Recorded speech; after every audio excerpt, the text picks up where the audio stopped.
betul seperti pendapat dia, semua agama benar, semua yang penting baik masuk surga, kita cari agama yang paling mudah.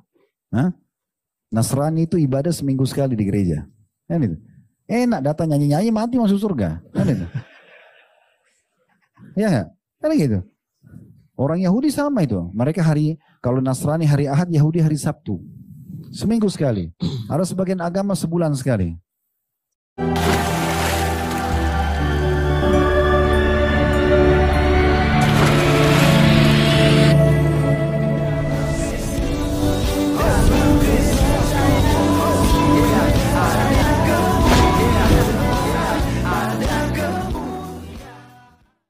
Bismillah abi wal ibni wal kudus illahu wahid.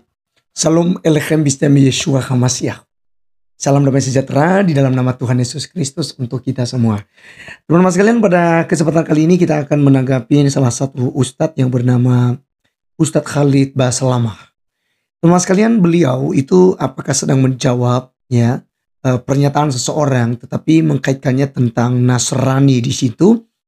Dan saya tahu teman-teman sekalian, ketika Islam berbicara tentang Nasrani, itu sudah pasti berbicara tentang kekristenan.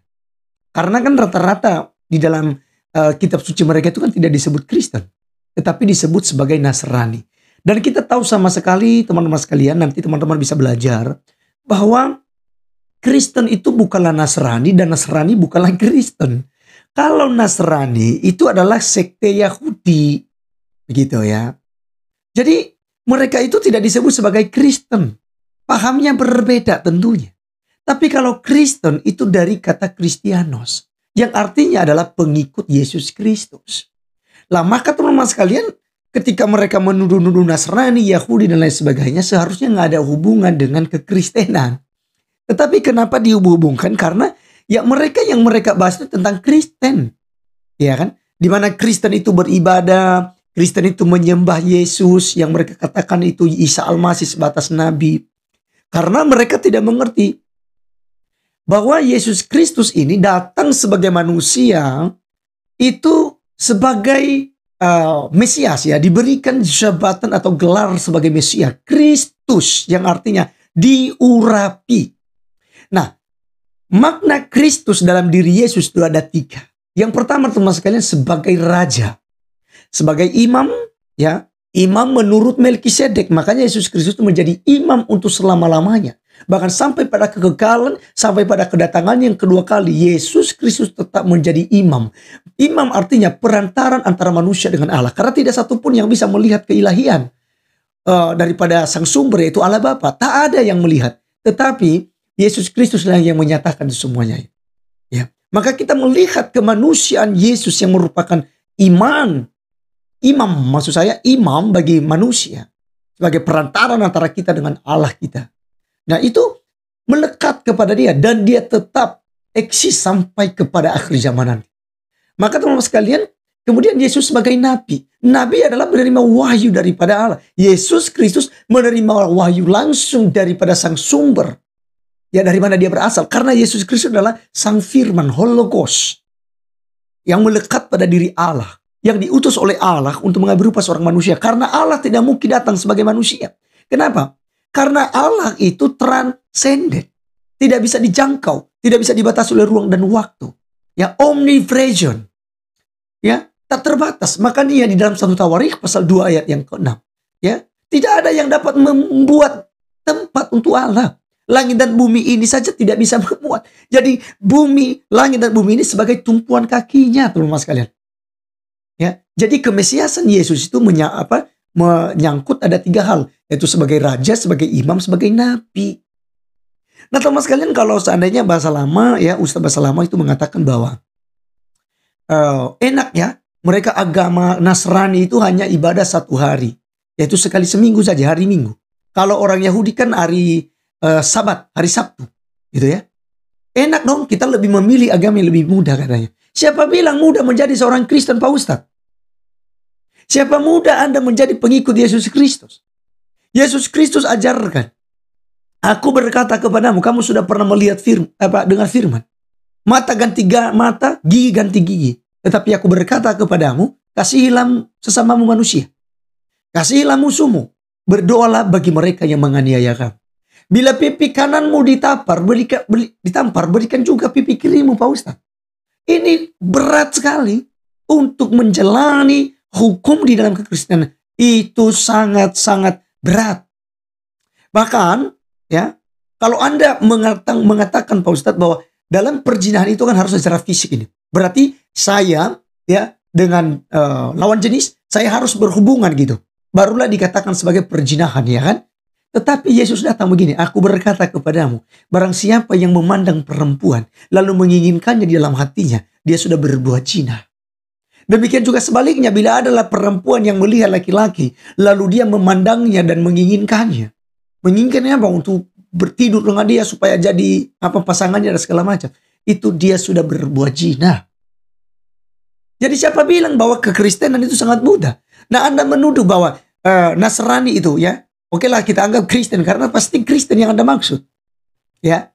Kristen itu kan hanya 1 kali seminggu. Siapa yang bilang, Pak Ustadz? Ya. Kekristenan setiap hari ibadah.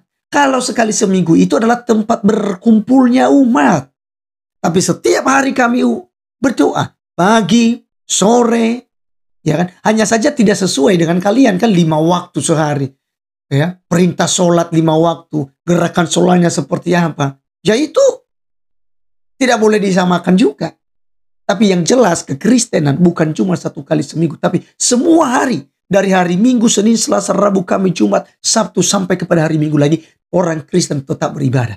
Karena semua hari adalah milik Tuhan. Dan kami tidak pilih-pilih. Kami banyak kegiatan-kegiatan yang lain. Kita ada ibadah-ibadah rumah tangga yang terus digeruduk tuh. Yang terus dilarang tuh oleh kaummu. Ya, oleh yang radikal itu. Orang Kristen doa dilarang. Orang Kristen ibadah di rumah dilarang gitu. Ya. Jadi kita tidak ibadah 1 kali seminggu.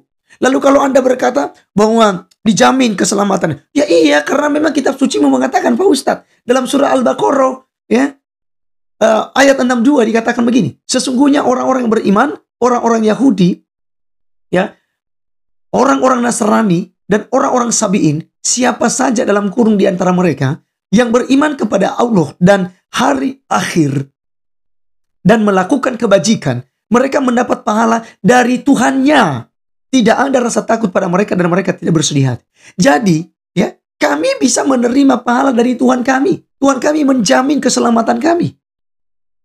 Ya, menjamin keselamatan kami. Dan ini hal yang luar biasa. Jadi, Yahudi dan Nasrani itu dijamin hidupnya. Tidak ada, ya, rasa sedih, tidak bersedih hati. Nah, ini dia kekristenan, Pak Ustadz.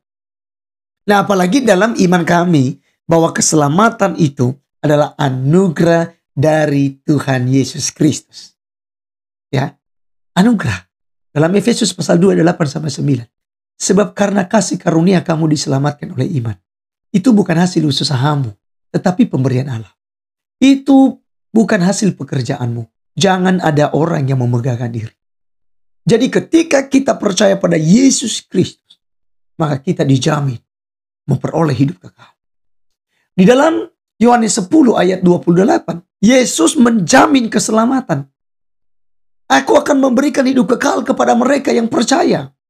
Dan tidak seorang pun yang bisa merebut mereka dari tangan Allah, dari tangan Tuhan Yesus. Tidak ada.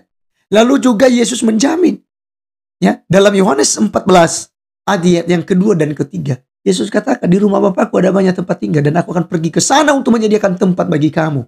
Supaya kalau tempatmu sudah selesai, aku akan datang kembali menjemput kamu. Supaya di mana aku berada, kamu juga berada.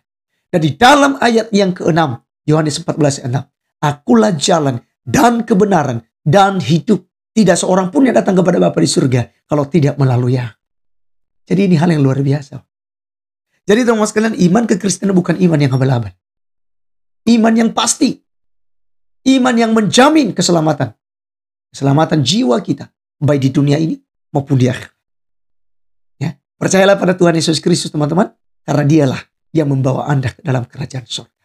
Saya Arif Gula undur diri. Sampai ketemu di video berikutnya. Tuhan Yesus memberkati kita. Salam.